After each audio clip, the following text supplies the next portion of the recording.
बोलिए श्री गुरु महाराज की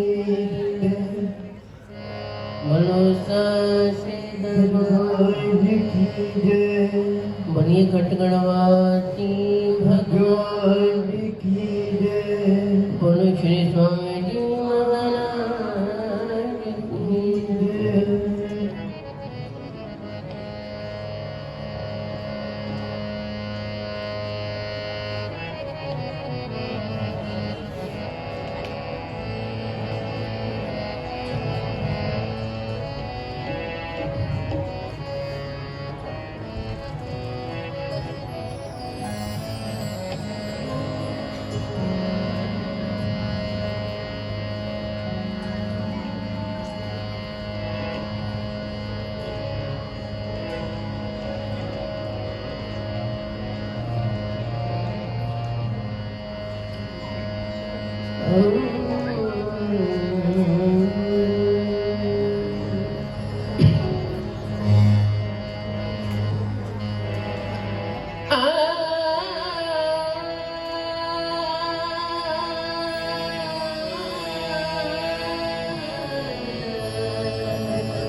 मंत्रमूलं गुरुवाक्यं मूलं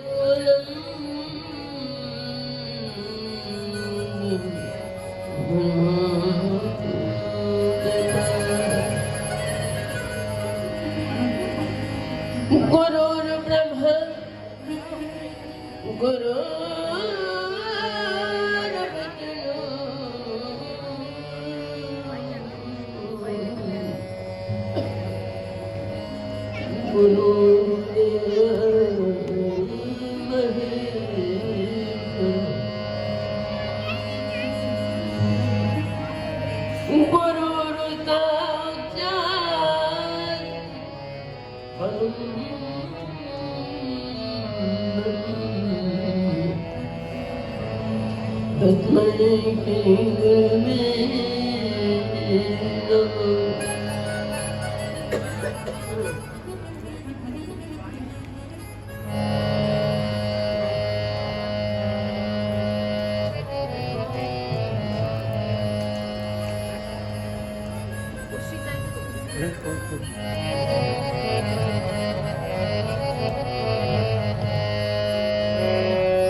आवाज को थोड़ा सा छोड़ लो।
आज चढ़ी है कैसी रंगना, जब आयो मोरे आंगन सजना, सैया मिलने की रात है, नैनों की ज्योति जगाई, वो आ रहे हैं, वो आ रहे हैं, खुशी से देखो कभी पलके बिछा रहे हैं,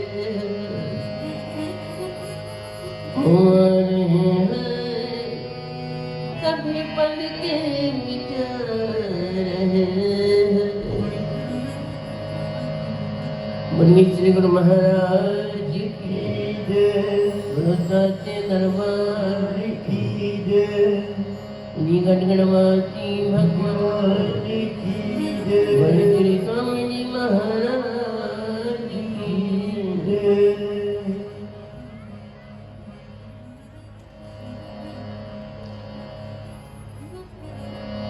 तो आज बड़ी खुशी की घड़ियां हैं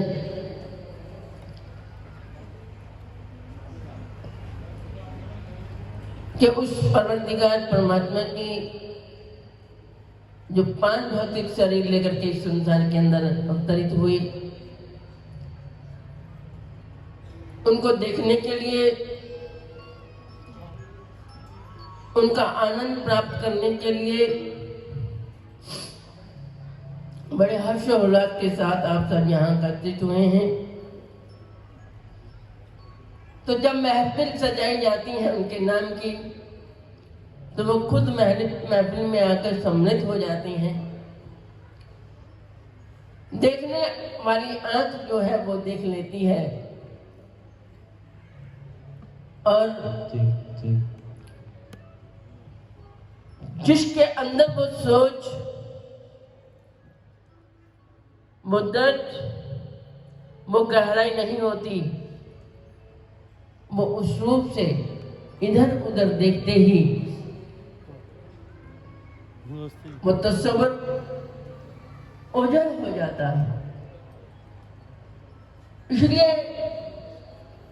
बड़े ध्यान से, बड़ी वजहों के साथ, बड़े विश्वास के साथ, दिल की गहराइयों के साथ उन वचनों को, उन फरमानों को श्रवण किया जाता है, सुना जाता है और हृदय के अंदर उतारा जाता है।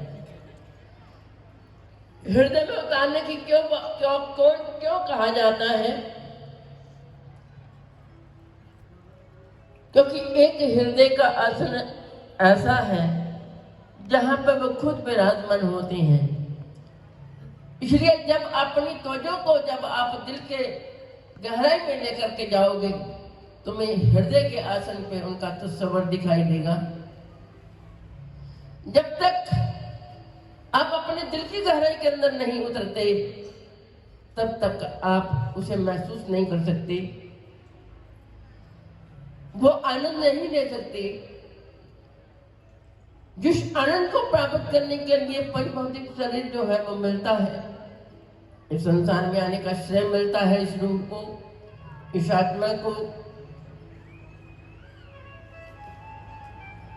तो वह भगवान, वो परमात्मा, वो रब, वो मौला, कितने नामों से उसको पुकारा जाता है। अनेक नाम है उसके, क्योंकि वो एक में अनेक है, अनेक में एक है। वही सब में विचरता है, वही सब में देखता है। लेकिन एहसास उसी को होता है जो अपने मन की आंखों को खोल लेता है और हृदय में उतर करके उसका महसूस करता है उसको। तो ये सारी बात विश्वास की होती है, आनंद की होती है। और इसको पाने के लिए कितना जन्म लग जाए, कितना जन्म लग जाते हैं, ये नहीं पता। कहते भक्ति भी कितने जन्मों की होती है, न जाने कौन से जन्म के अंदर वो जलवानुमा होती है, फूटती है, अवरोध होती है, बुलंद होती है। जब बुलंद होती है तभी देखने वालों को कुछ आभास होता है, कुछ महसूस होता है, और उसी महसूस होने वाली वाइब्रेशन को जब हम हृदय की निगाहों से देखते हैं और उसे हृदय में उतार लेते हैं तो वो एक कनेक्ट हो जाता है। कनेक्ट होने पर वो फिर स्वतः ही जलवानुमा होती हुई महसूस होती हैं, दिखती हैं। तो ऐसी प्रेरणाओं को ही जनाया जाता है, उनकी लीलाओं को श्रवण करवाया जाता है, ताकि वो मोहब्बत, वो आँख, वो सोच दिल में पैदा हो। पत्थर को पत्थर से जब रगड़ा जाता है तो उसमें चिंगारी पैदा होती है। फिर उसी चिंगारी को जब इस्तेमाल किया जाता है तब वो एक आग का रूप ले लेती है। फिर उस आग के अंदर छोटी छोटी सूखी लकड़ों को डाल दिया जाता है उस आग के शोलों को बढ़ाने के लिए। तब वो भड़क उठती है। उनके भड़कने पे जो मोटी होती है वो भी जल जाती है, फिर वो आग प्रचंड हो जाती है। तो इसलिए ये घर्षण देना होता है हृदय के साथ उस शब्द का, जिस शब्द से ये संसार बना, और वो शब्द ही एक गुरु का नाम है, वो ही एक शक्ति है, वही एक आधार है, जिस आधार को हमने समझना है। तो वह दिल के साथ घर्षण दिया जाता है, ये आत्मा की खोल के साथ घर्षण दिया जाता है। तो घर्षण देने पर वहां एक पर्दा है, दिखने को वो पर्दा बहुत पतला होता है, लेकिन वो पतला से पतला पर्दा भी बड़ी मुश्किल से उठता है, बड़ी मुश्किल से वो हटता है। और जब वो हट जाता है तब उसका जो तस्वीर है, जो उसका रूप है, जो उसका ज़हूर है, तब वो आँख से देखा जाता है, महसूस किया जाता है। तब जाकर के कहीं बात बनती है जीवन की। ऐसे नहीं, वो छोटी छोटी क्या है, घर्षण देने में चिंगारी पैदा होती है मोहब्बत की, वो प्रेम की, जो प्रेम कहीं दुनिया के बाजारों के अंदर नहीं मिलता है। वो प्यार, वो सोच दुनिया के गलियारों में नहीं मिलता है। महापुरुषों की महफिल के अंदर ही बैठ कर के वो सोच पैदा होता है। अगर उस समय हम दिल से गर्दन दे ले, उन बातों को, उन प्रेरणाओं को ऐसे कस करके पकड़ ले, अपने विश्वास की डोरी के साथ बांध करके मजबूत बना करके इसको हृदय के अंदर उतार ले, तो वहां जब उस गर्दन दोगे तो वहां एक चिंगारी मोहब्बत की पैदा होगी। और वो मोहब्बत के बीच में अपनी चित्त वृत्तियों को जो बारीक बारीक है, जो दिखती नहीं, कम वक्त कहाँ किधर किधर लुढ़क जाती है, किधर किधर बिखर जाती है। कैसे बिखरती है? कहते जब एक थर्मामीटर के अंदर पारा होता है, इतना सा दिखाई देता है, उसमें एक चमक होती है, जब वो टूट जाता है तो वो किचर किचर करके बिखर जाता है। उसको इकट्ठा करने में कितना वक्त लगता है, इकट्ठा ही नहीं हो पाता। तो वो जो हमारी रूहें जो है उससे जब जुदा हो जाती है तो हमारी रूहें इस धरती के ऊपर आकर के वो हमारी वृत्तियां कचर पचर करके बिखर जाती हैं, किनका किनका करके इस तरह माटी के कणों की तरह इस तरह से बिखर जाती हैं। हम जितना उनको एकत्रित करने की कोशिश करते हैं, जितना पकड़ने की कोशिश करते हैं, जमाने की हवाएं, विकारों की हवाएं उड़ा करके और कहीं कहीं कहीं ले जाती हैं, कहीं कहीं चली जाती हैं। उसको पकड़ने जाओ तो फिर विकारों की दुनिया फिर उसको धकेल करके ले जाती है। तो अगर आप पकड़ना चाहो तो पकड़ सकते हो, अगर छोड़ दो छोड़ो यार, नहीं पकड़ा जाता, छोड़ दो, छोड़ दोगे तो छूट गया। फिर ऐसा छूटा न जाने कब उसकी निगाह, उसका कर्म हो और हमें उन तपते कुएं से, उस अंधेरे कुएं से कब वो रहमत की डोरी आती है, वो अपना आश्रय दे करके हमको उससे बाहर निकालती है और निकाल कर अपनी शरणागत में लाती है, न जाने कब। तो आप कितने भाग्यशाली वो हो जिन्हें सद्गुरु ने अपनी रहमत की डोरी दे करके तुम्हें एक ऐसे हवाबाज से निकाला है और निकाल करके अपनी शरणागत में लिया है। और यहाँ आकर के अगर तुम अपने बच्चों को उसी तरह से संसार के विकारों के अंदर कीचड़ पिचड़ करके उसको बिखरने के लिए खुले आम छोड़ दोगे तो कहाँ मोहब्बत की चिंगारी पैदा होगी? नहीं, वो चिंगारी पैदा करने के लिए ये मजमे सजते हैं, ये महफिलें सजती हैं।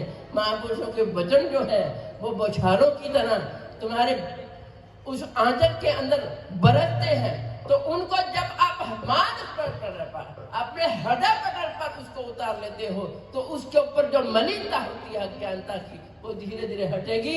हमें घर्षण देने का सलीका आ जाएगा, हम घर्षण देंगे, उसमें मोहब्बत पैदा होगी और वो मोहब्बत हमें हमारे बिछड़े हुए परमात्मा के करीब ले जाएगी।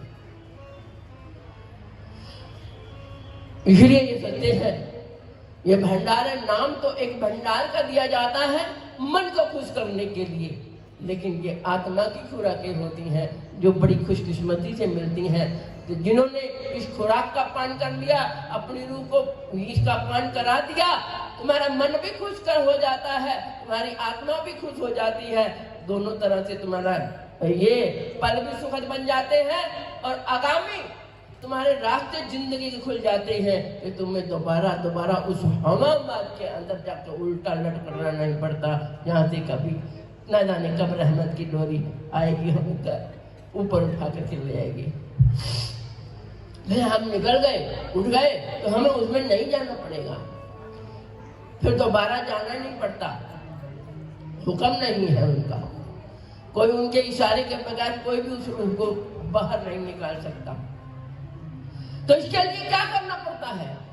बहुत कुछ करना पड़ता है, तप करनी पड़ती है, साधना करनी पड़ती है, बहुत कुछ।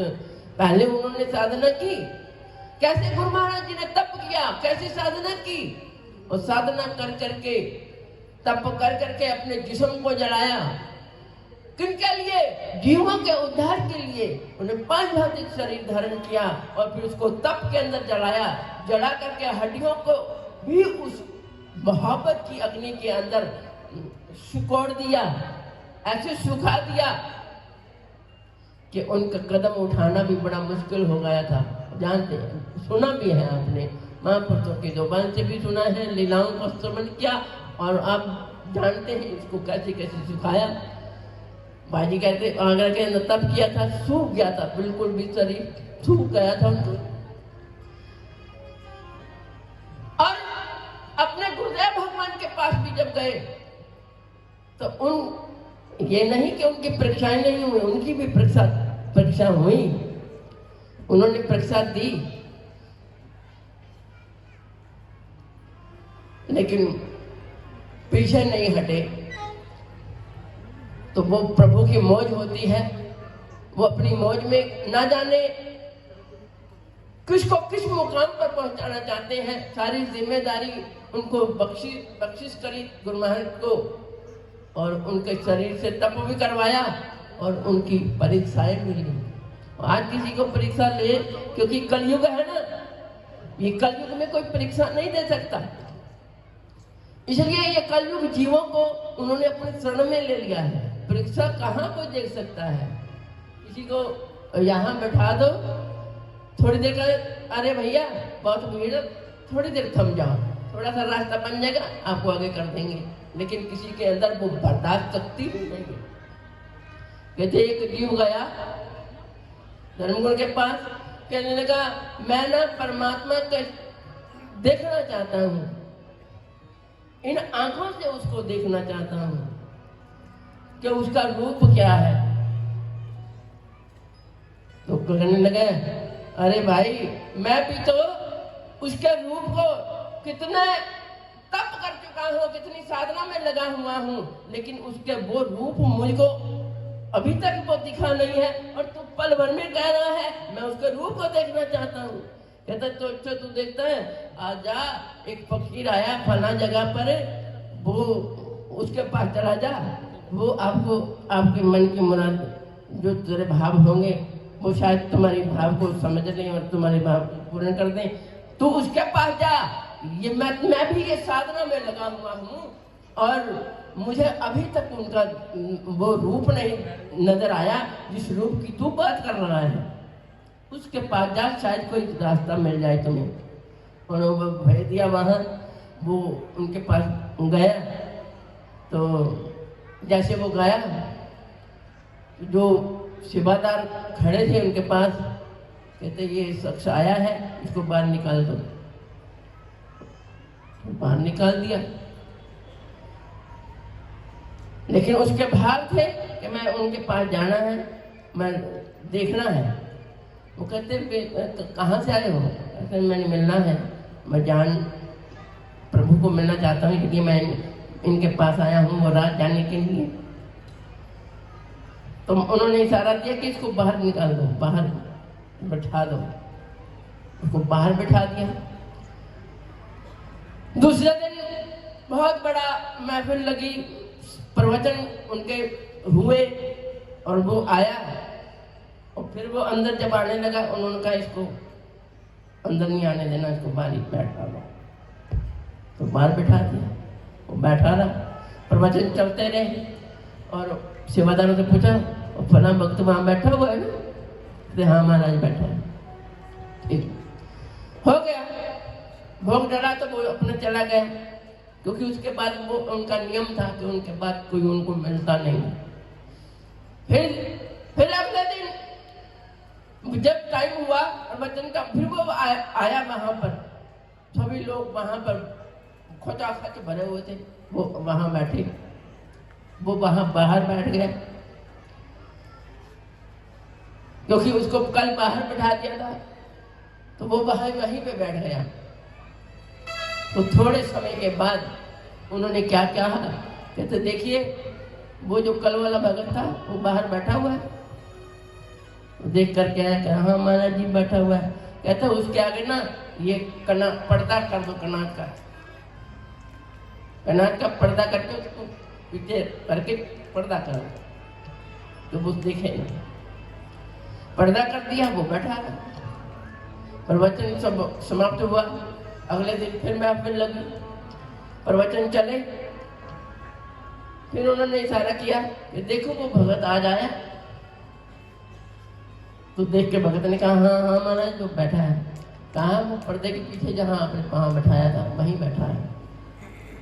अच्छा, फिर उसको ऐसा करो, उसको उठाओ और नदी के अंदर धक्का दे दो। क्या करते? नदी बहुत गहरी थी, उसके अंदर उसका धक्का दे दो। उसने कहा भी हुक्म हुआ है, तुम उठो यहाँ से, और हुक्म हुआ है तुम नदी के पास चलो हमारे साथ। वहां जा करके उन्होंने उसको धक्का दे दिया कि धक्का देने का हुक्म हुआ। तो उसने कुछ कहा नहीं, वो तो हाथ जोड़े खड़ा था। धक्का दे दिया, जा। तो वो उसमें कूद गया। जैसे वो कूदा, नदी के अंदर डूबा। उस डूबे हुए को वो खुद गुरु महाराज वहां पहुंच गए, उसको हाथ से उठा करके बाहर निकाल दिया।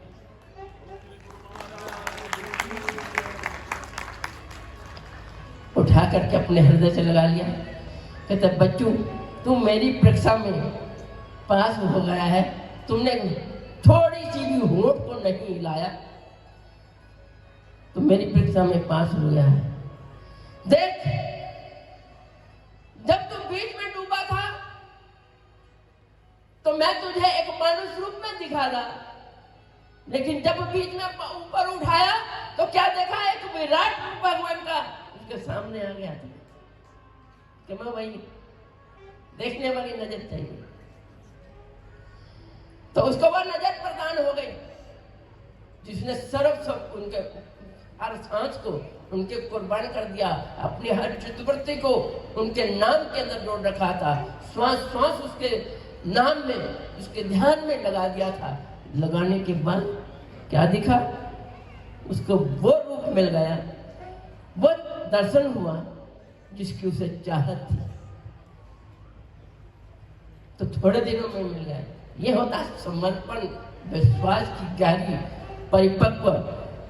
परिपक्वता विश्वास की, और हृदय की गहराई से खुद का समर्पण।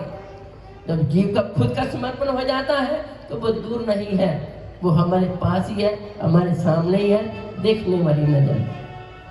वो नजर तब पैदा हो जाती है, वही नजर तो पैदा करने के लिए, जगाने के लिए महापुरुष प्रेरणा देते हैं। नए नए दृष्टांतों के द्वारा, नई नई बातों के द्वारा हमारे अंदर एक जागृति पैदा करते हैं। लेकिन हम जागृति तो कहां पैदा अपने हृदय में करते हैं? बस थोड़ा सुनने की कोशिश तो करते हैं, सुनते भी हैं, लेकिन सुनने के बाद जब उठते हैं तो वो सुना हुआ हमारा सिर्फ कान के पास ही होता है, वो हृदय में नहीं उतरता। अगर वो सुना हुआ जिस वक्त हृदय के अंदर उतर गया तो फिर जहां तुम बैठोगे वो, क्योंकि जो हृदय में चला जाता है ना बात, वो कहीं बाहर नहीं निकलती। आप भागवत के अंदर सखियों का वो देखते हैं ना, लीला श्रवण किया था, भगवान अंदर चले गए, जिसके अंदर चले जाते हैं तो टेढ़े हो जाते हैं, जाते वक्त वो सीधे हो गए, लेकिन बाहर निकलते हुए वो अंदर जाके वो टेढ़े हो जाते हैं, वो निकलते नहीं है, चाहे कोई लाख कोशिश करे। देखा कि सखी ने, भाई जी ने आपको कितनी बार, कई बार सुनाया होगा कि सखी आटा गूंथती थी, सामने नजर आते थे, खाते थे सामने नजर आते थे, वो क्या करे, जो भी काम करती थी वो सामने आ जाता। अब ना तो उसको खा सके, ना उसको गूंथ सके, ना उसको पीट सके, ना उसको झाड़ू बारी दे सके, कुछ नहीं करते थे, उसी ही बैठ गई। कहते हैं जिस तरह से तुम मेरे अंदर आए हो ना, उसी तरह तुम मेरे से बाहर हो जाओ, मैं तो तंग हो गई हूँ, मैं तो कुछ कर ही नहीं सकती। मेरी हर सांस सांस के अंदर तुम सामने आ जाते हो, मैं करूँ तो करूँ क्या? वो कहते मैं जब बाहर था तो कोई बात नहीं थी, मैं जिसके अंदर चला जाता हूँ फिर मैं बाहर नहीं निकलता, क्योंकि जाते हुए सीधा वो रास्ता होता है, मैं टेढ़ा हो जाता हूँ। जब तक तुम टेढ़े नहीं होगे तब तक मैं बाहर नहीं निकल पाऊंगा।